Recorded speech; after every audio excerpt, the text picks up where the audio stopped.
पहिला प्रयोग सुरू होईपर्यंत सारखं असं वाटायचं की हे खरंच होतंय का, हे आपलं जे स्वप्न आहे ते खरंच पूर्ण होतंय का. त्यासाठी जेव्हा मी गेले आणि तेव्हा मला हेच सांगितलं होतं की तुझं फार तो गावरान टोन येतोय, तुझा फार लतिकाचा एक सूर तालमीला सांगायचे की ह्या सीन मधलं ना काल माझ्या घरात हे झालं, किंवा घरी कित्येकदा बसलेले असायचे आणि सडनली हसायला लागायचं. असं आई बाबाचं म्हणायचं की काय काय. हाय हॅलो नमस्कार, सगळ्यांना स्वागत आहे मराठी मनोरंजन विषय चॅनलमध्ये. आणि जे नाटक सध्या सर्वत्र त्याची चर्चा चालू आहे ते म्हणजे चूक भूल द्यावी घ्यावी. तर या निमित्तानं अक्षय आपल्या सोबत आहे. अक्षयाचं खूप खूप स्वागत आहे. थँक्यू. तर खूप वर्षापासून तुझी नाटक करण्याची इच्छा होती आणि ते नाटकाची इच्छा पण एवढ्या दर्जेदार नाटकापासून सुरुवात झाली. तर काय पहिली रिएक्शन होती तुझी?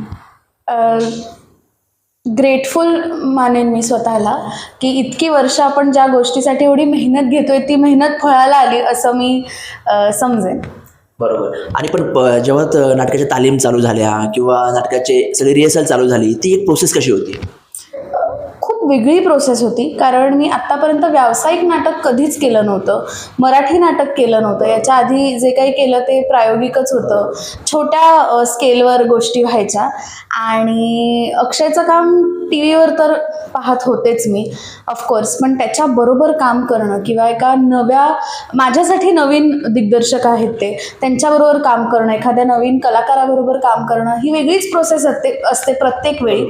आणि नाटकाची तालीम म्हटल्यावर एक वेगळीच मजा असते आणि ती खूप वर्षांनंतर परत मला अनुभवायला मिळत होती. त्यामुळे रोज असं व्हायचं की हे खरंच आपल्याबरोबर होतंय का, किंवा अगदी आमची ज्या दिवशी ग्रँड रिहर्सल झाली तेव्हा सुद्धा अगदी पहिला प्रयोग सुरू होईपर्यंत सारखं असं वाटायचं की हे खरंच होतंय का, हे आपलं जे स्वप्न आहे ते खरंच पूर्ण होतंय का.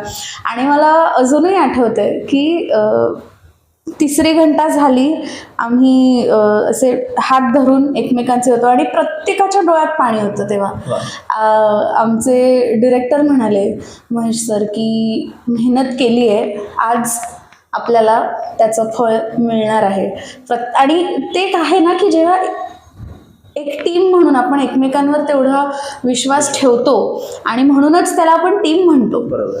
तर मला अजूनही आठवत आहे, शिवाजी मंदिरचा स्टेज होता दादरला मुंबईत, आणि प्रत्येकाच्या डोळ्यात पाणी होतं की आपण एवढी मेहनत केली आहे आणि आज ते घडतंय.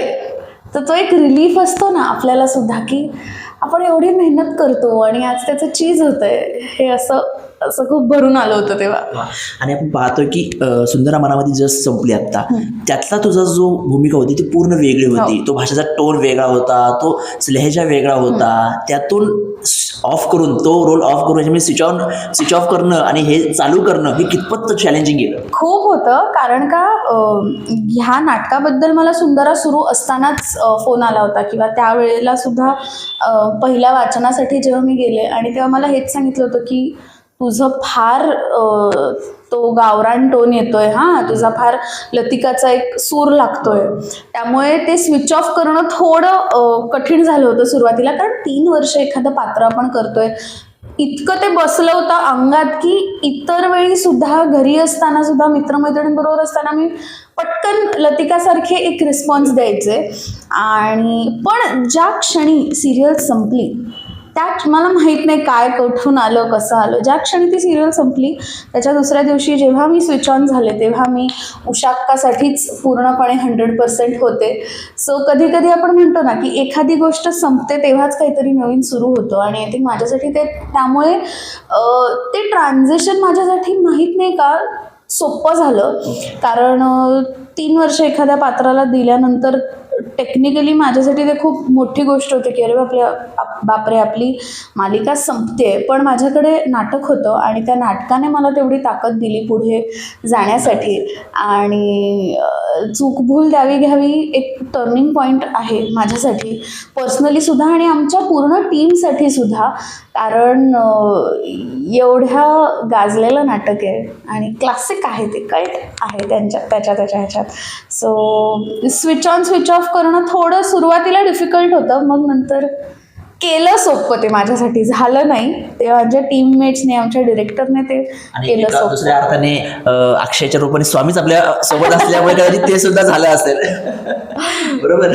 आणि आपण पाहतो की सध्या म्हणजे सिरियल असेल काय असेल की लोकांना रडवणं सोपं आहे. लोकांचं सिरियल ते ॲडव्हर्ट मुवमेंट तयार केल्यानंतर ते ॲडव्हर्ट लोकांच्या डोळ्यात पाणी येतं, पण हसवणं आणि ते पण चांगल्या पद्धतीने हसवणं, म्हणजे कुठेही चुकीचा अर्थ न लावता किंवा काय करता हसवणं, ते कितपत अवघड होतं. ते जास्ती अवघड होतं, कारण आत्तापर्यंत मी कॉमेडी एवढं एक्सप्लोअर केलं नव्हतं. त्यामुळे माझ्यासाठी तो सगळ्यात मोठा ट्रान्झिशनचा भाग होता, जो खूप कठीण होता. पण आय थिंक जसं मी आधीसुद्धा म्हणाले की आमचे डिरेक्टर खूप चांगले आहेत, त्यामुळे मी कधी कधी प्रश्न नाही विचारत जास्ती. मला एखादी गोष्ट सांगितली असेल डिरेक्टरने, तर तेवढा आपण ट्रस्ट ठेवावा. ह्या स्कूल ऑफ थॉटमधून मी आत्तापर्यंत आली आहे की director is the captain of the ship. ते एका कारणासाठी आपल्याला काहीतरी सांगतायत. सो मी त्यांनी जे सांगितलं ते मी फॉलो करण्याचा प्रयत्न केला. बरेचदा असंही व्हायचं की ते नाही व्हायचं माझ्याकडून सुद्धा, पण ते तितक्यांदा मला त्यांनी तेवढा पेशन्स ठेवला आहे माझ्याबरोबर, असं मी म्हणेन. आणि दॅट इज द रिझन माझ्यासाठी हे ट्रान्झिशन पण कुठेतरी ओके झालं आहे. आणि कॉमेडी करणं खरंच सोपं नाही आहे. म्हणजे आपण टी व्हीवर बघतो, आपण खूप पोट भरून हसतो, पण ह्यावेळी मी समोर होते आणि मला ते हसवण्याचं काम माझ्यावरती ते सोपवलं आहे. पण ते सोपं झालं आमच्या टीममुळे, आमच्या डिरेक्टरमुळे. आणि अजूनही मी ते शिकते, मला अजून ते प्रोसेसमध्ये आहे, मला ते अजून आलंय असं मी म्हणणार नाही.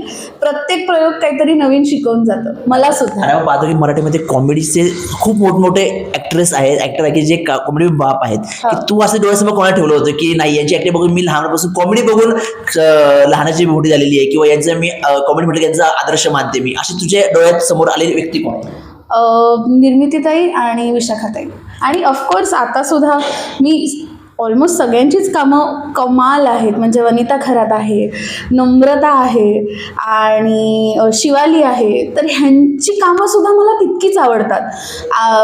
माझ्यासाठी तर नाही म्हणाला ते आता भले 3 वर्ष झाली असतील ती लोकं करतात, किंवा 3 वर्ष आणि 30 वर्षाचा एक्सपिरियन्स हा माझ्यासाठी तितकाच महत्त्वाचा ठरतो. कारण प्रत्येकाचा परफॉर्मन्स बघून मी काहीतरी एक छोटंसं का होईना शिकत असतेच. त्यामुळे पाहतो की इतर महाराष्ट्रावर सगळं प्रयोग होणं आणि पुण्यात प्रयोग होणं हे कुठे दडपण असतं की पुण्यात प्रयोग करणं. आज पुण्याचा शुभारंभाचा प्रयोग आहे, एकूण दडपण आहे का पुण्याच्या प्रयोगासाठी? नाही, मला दडपण जर म्हणाल तर तो प्रत्येक प्रयोगाला असेल, आणि नसलं तर ते कुठेच नसेल. त्यामुळे मुंबईत आहे, पुण्यात आहे, नाशिकमध्ये आहे, हे माझ्यासाठी मॅटर नाही करत.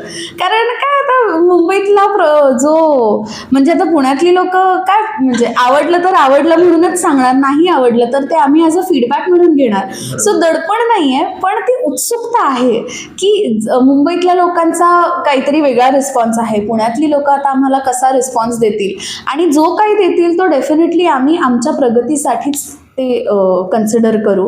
आणि पुण्यात करतोय म्हणून दडपण नाही आहे, किंवा ते कुठल्या एका शहरात करतोय म्हणून ते दडपण नसेल.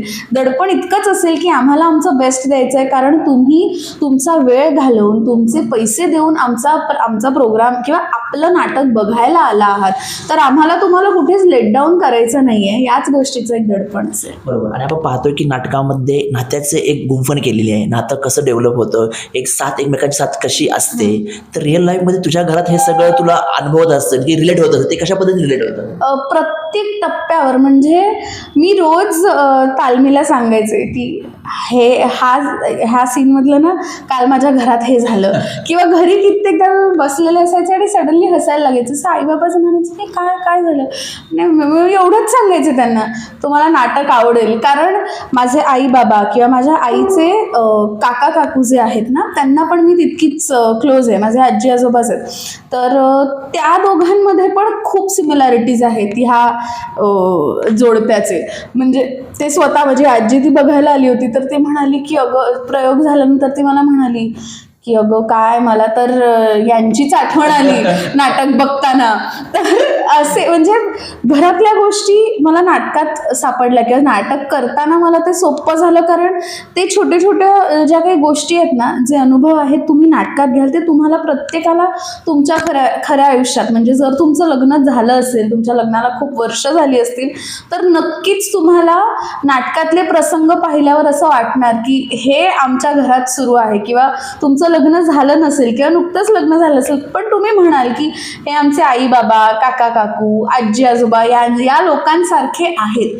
त्यामुळे नाटक म्हणजे माझ्यासाठी तुम्ही म्हणाल तर एक आम्ही अशी गोष्ट तुम्हाला तुमच्या समोर मांडतोय जी तुमच्या घरात आहे.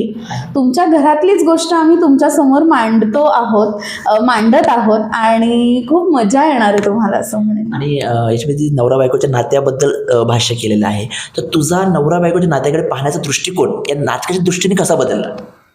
अरे बापरे,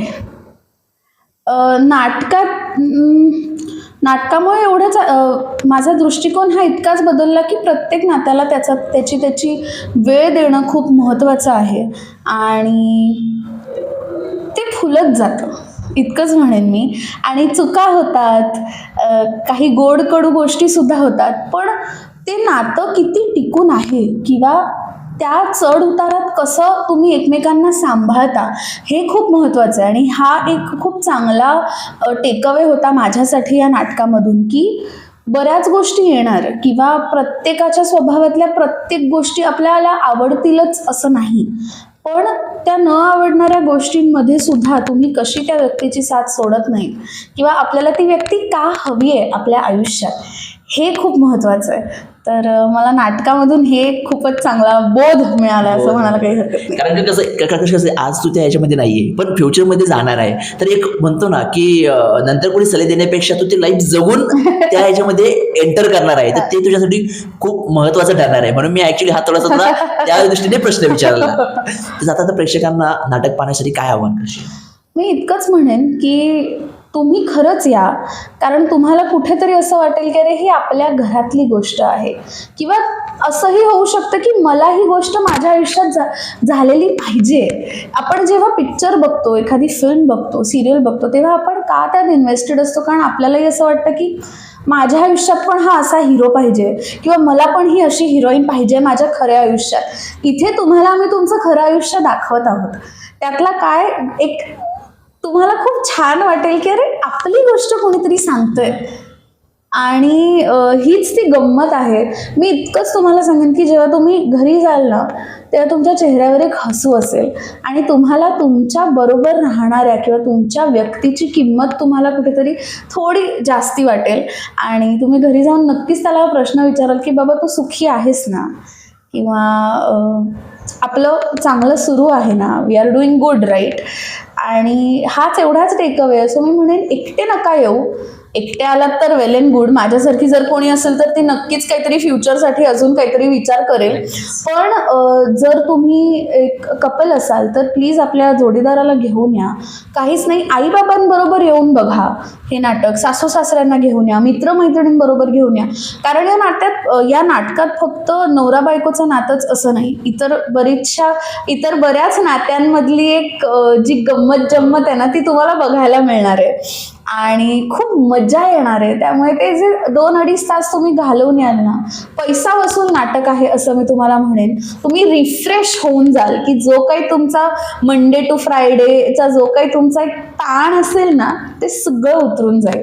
त्यामुळे नक्की या, नक्की बघा.